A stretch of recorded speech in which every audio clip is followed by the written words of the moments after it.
Hai, perkenalkan nama saya Rifka Niflia Pangemanan dari Politeknik Negeri Manado, kelas 6C KBG. Saya akan mempresentasikan tentang sambungan struktur beton pracetak pada bangunan gedung. Perkembangan beton pracetak. Yang pertama A. Pengertian dan keuntungan. Beton pracetak dibuat secara fabrikasi, diangkut ke lokasi konstruksi, diangkat dan dirakit di tempat. Struktur beton pracetak banyak digunakan di sejumlah negara dengan intensitas kegempaan tinggi. Ada keuntungan beton pracetak. Pertama, peningkatan kecepatan konstruksi. Yang kedua, kualitas yang tinggi dari komponen. Yang ketiga, peningkatan durabilitas, pengurangan jumlah pekerja di lokasi. Yang keempat, pengurangan backcasting. Adanya perlu diperhatikan dalam pemanfaatan beton pracetak. Yang pertama, metode yang efisien dan efektif untuk menyambung komponen beton pracetak.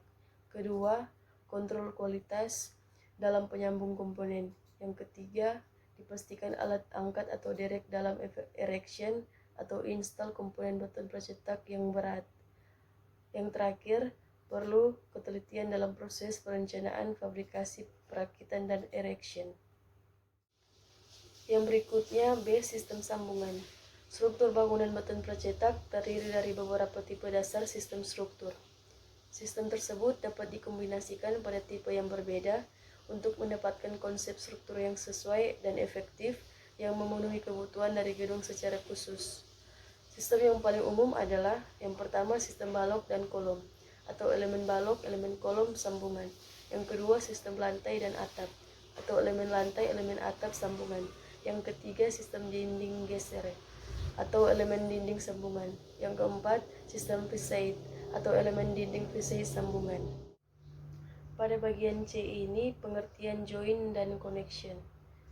Join adalah pertemuan permukaan antara dua atau lebih elemen struktur di mana aksi dari gaya tarik, geser, tekan, dan atau momen mungkin terjadi. Sambungan adalah sebuah rangkaian memadukan satu atau lebih pertemuan permukaan atau bagian dari komponen join. Didesain untuk menahan aksi dari gaya atau momen. Berikutnya D. Tipe sambungan komponen pracetak. Sambungan pada elemen pracetak dapat direncanakan dalam dua kategori atau SNI 7833 2012, yaitu yang pertama sambungan kuat atau strong connection bila lele lentur direncanakan terjadi di luar sambungan. Yang kedua, sambungan ductile atau ductile connection bila lele lentur diharapkan terjadi pada daerah sambungan. Konstruksi rangka penahan momen yang mengambungkan komponen beton pracetak terbagi dalam dua kategori besar, yaitu yang pertama, sistem monolitik equivalent. Kedua, sistem join. Yang berikutnya E. Praktek konstruksi pracetak. Pracetak komponen konstruksi beton pracetak ini sudah dimulai dari abad ke-19. Yang pertama, Kanada 1950-an. Kedua, Meksiko 1950-an. Ketiga, Selandia Baru 1960-an.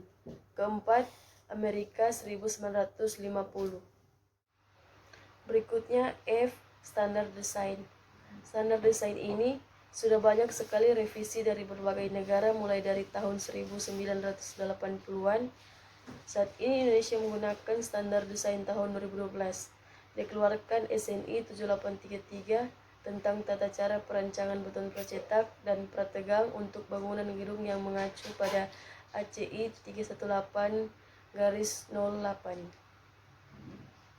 Berikutnya G. Berbagai model sambungan. Dan yang terakhir H. Berbagai penelitian. Yang kedua, aplikasi beton pracetak pada gedung. Dalam pekerjaan gedung ini, waktu pekerjaan pondasi di waktu yang bersamaan juga melakukan fabrikasi komponen beton pracetak. Keuntungannya bisa mengurangi durasi proyek. Dalam pelaksanaan sambungan beton pracetak ini memerlukan kelitian tinggi karena dalam struktur beton pracetak daerah paling rawan yaitu di bagian sambungan. Pemasangan sambungan pracetak dilakukan injeksi, yaitu memasukkan campuran beton ke dalam lubang dengan tekanan hingga terisi penuh. Jadi, Beton pracetak ini memiliki keunggulan seperti kualitas lebih terjamin, ketahanan yang tinggi, menghemat waktu, menghemat packaging, dan bersifat ramah lingkungan. Sekian dari presentasi saya. Terima kasih.